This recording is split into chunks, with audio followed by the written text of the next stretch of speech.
masyarakat tuh bingung apa sebetulnya jin, setan, iblis itu bedanya tuh apa.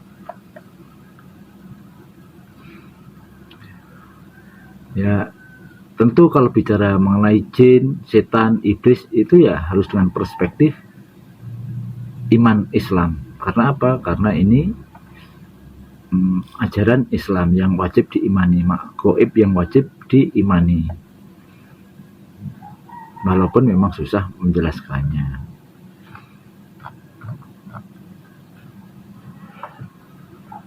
Nah, ketiganya yang kita bicarakan ini adalah semuanya makhluk gaib, makhluk yang tertutup, yang tidak tampak oleh panca indera, oleh indera ragawi.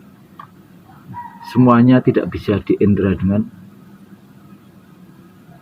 dimensi indrawi. Jasad tidak bisa. Makanya disebutnya jin itu. Jin itu sendiri diciptakan oleh Allah dari api yang tidak berasap.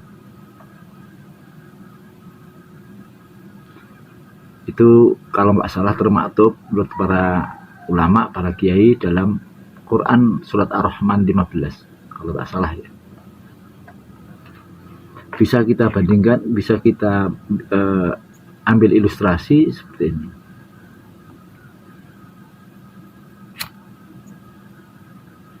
Kita lihat cahaya ini berwarna biru, api ini. Yang sini merah. Nah, inilah yang menjadi bahan bakar. Menurut sebagian ulama, wallahu alam, yang merah inilah yang bahan bakarnya iblis. Yang biru inilah bahan bakarnya jin. Sama-sama dari api, namun adalah berbeda. Makanya jin menurut Al-Quran Ar-Rahman 15 dikatakan dari api yang tidak berasap. Dari segi bahasa menurut para ulama, para kiai, kata jin ini bertalian erat dengan kata janin, jin, majnun ya. Janin itu yang dalam perut, jin ya jin yang kita bahas ini, majnun itu gila, dan jannah yaitu surga ya. Dan kata lain misalnya yang seperti yang memiliki satu akar yang sama, yaitu jan, majanan, jani, jinayah, majun, jundun, dan lain sebagainya. Jan itu maksudnya satir, tutup, atau tertutupnya sesuatu dari panca indera, dari ragawi. Maka kata jannah ya, surga itu juga bermakna kebun. Mengapa kok kebun itu kok diartikan tertutup? Ya, kebun itu tertutup dari pepohonan, dari rimbunan taman-taman surga. Dia juga bermakna tertutup. Janin juga bermakna tertutup karena tidak mampu dilihat dengan kasat mata. Ya, karena dia ada dalam kandungan. Seandainya dengan teknologi pun itu tidak gamblang ya. Dan kata majnun itu sendiri artinya gila, adalah orang yang akalnya tertutup atau terhalang, tertirai, berarti tidak mampu berpikir dengan normal, dengan baik, bahkan tertutup apapun dari luar dirinya dan dari dalam dirinya sendiri ya. Ya, lalu kita masuk sekarang ke kata jin itu sendiri. Jin itu berasal dari kata jan, yang juga tertutup. Tertutup dari pandangan manusia. Jin itu tidak mungkin bisa dilihat oleh manusia secara normal, kecuali Allah yang sengaja menampakkan atau mengizinkan.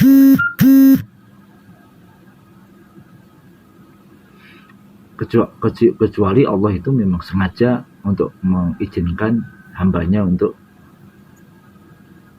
melihat. Nah, itu sudah lain. Atau juga bermakna tersembunyi atau menahan diri, atau dia menahan diri dari alam manusia. Jin itu memiliki karakteristik yang khas. Jin memiliki kehendak bebas seperti manusia, sehingga ada jin yang beriman dan ada juga yang kafir. Jin juga diperintahkan untuk beribadah. Kalau nggak salah di dalam Quran surat Al-Jin 11-14 itu, di situ disebutkan terangan ini. Mereka hidup dalam dimensi yang berbeda dengan kita, di dalam alamnya sendiri. Mereka tidak berinteraksi, ya bisa berinteraksi secara terbatas. Bagaimana kehidupan jin? Jin ya seperti manusia kehidupannya. Jin juga makan, jin juga minum, jin juga berkembang biak, jin juga bisa mati. Cuman umurnya panjang. Menurut para ulama umurnya panjang. Jin juga ada yang taat kepada Allah, dan juga ada yang kafir. Namun ulama juga memperingatkan bahwa sesoleh-solehnya jin itu senakal-nakalnya manusia. Berarti jin yang paling soleh pun tetap nakal bagi manusia, begitu. Itu pandangan sekilas tentang jin. Lalu sebetulnya gini, antara setan, iblis, jin ya semuanya jin, semuanya tertutup maknanya. Cuman kalau di breakdown menjadi dipisah sendiri-sendiri, maka penjelasannya menjadi lain.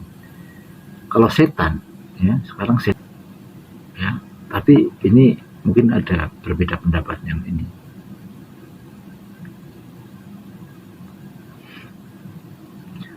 Setan itu bermakna sifat, ya, sifat makhluk yang suka menghasut, menggoda, menyesatkan manusia. Maka siapa yang ada setannya ini, ya bisa jin, ya bisa manusia. Bahkan ada yang mengatakan bisa hewan juga. Lalu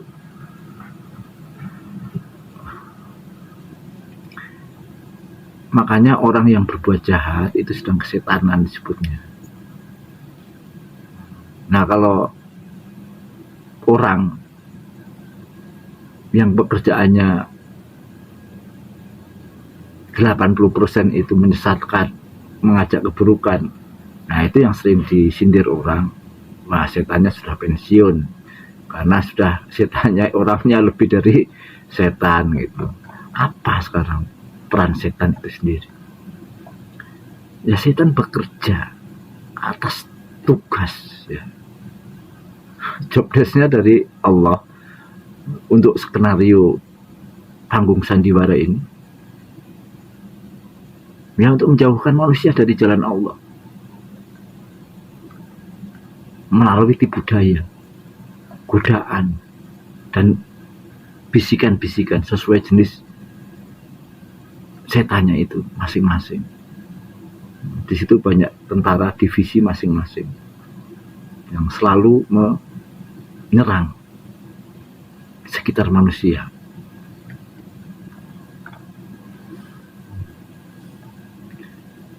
Itu sekilas tentang setan. Lalu bagaimana dengan iblis? Ya, iblis itu adalah salah satu jin yang awalnya taat kepada Allah. Kemudian pada kisahnya Nabi Adam itu, kemudian dia durhaka kepada Allah karena menolak bersujud kepada Nabi Adam alaihissalam, atas perintah Allah karena dia merasa lebih baik daripada Nabi Adam dari proses penciptaannya. Nah, tadi kan sudah disebutkan kalau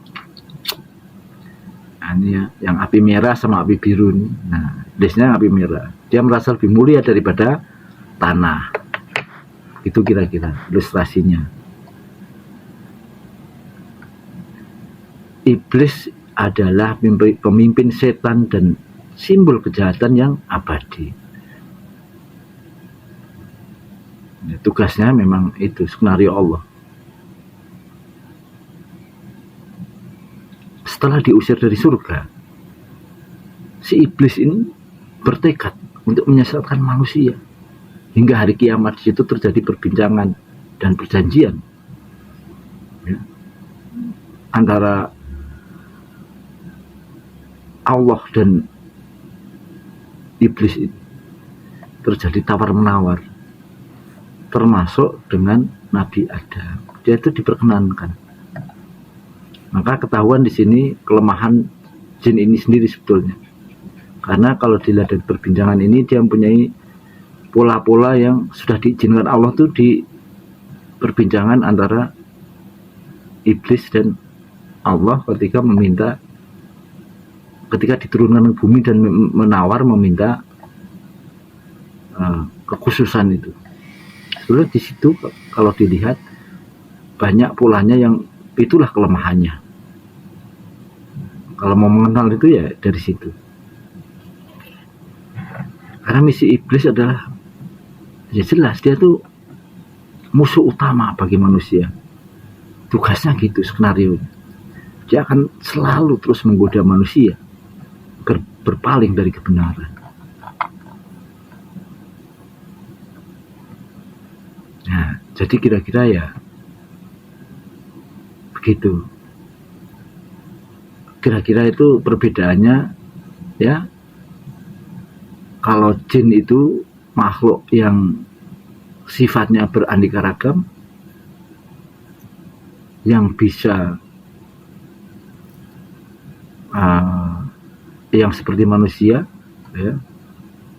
Lalu setan bisa berwujud jin dan manusia, bahkan hewan.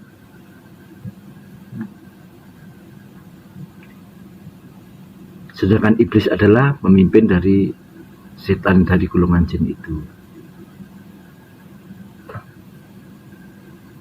Semua ini menggambarkan dimensi makhluk penggoda di dalam diri kita sebagai ujian buat manusia. Makanya itu skenario Allah salah sempurna. Yang dibalik itu kita di luar kemampuan manusia untuk itu haknya Allah, prerogatif Allah. Kemudian yang sering jadi perbincangan juga yaitu antara jin korin ya dan kodam. Biar tidak kepanjangan untuk jin korin, kodam kita bahas di video selanjutnya. Ya, mungkin demikian dulu. Kan intinya manusia di dalam Al-Quran, dalam hadis-hadis diajari banyak sekali kalimat untuk pelindung kepada Allah dari setan, jin, ya, iblis, ya, baik yang di dalam diri maupun di luar gitu, ya, terutama itu dalam diri itu banyak kalimat-kalimat perlindungan kepada Allah dari tiga makhluk ini, dan ini adalah paket kehidupan manusia. Dan selayaknya seharusnya kita banyak memohon perlindungan. Ya, karena yang dipakai oleh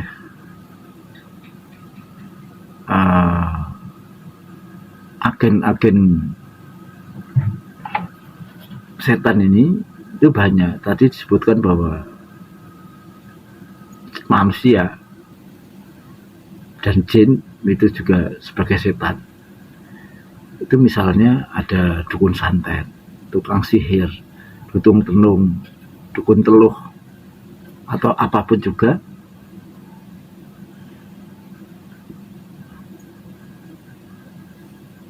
Bukankah dia itu menggunakan ayat-ayat setan.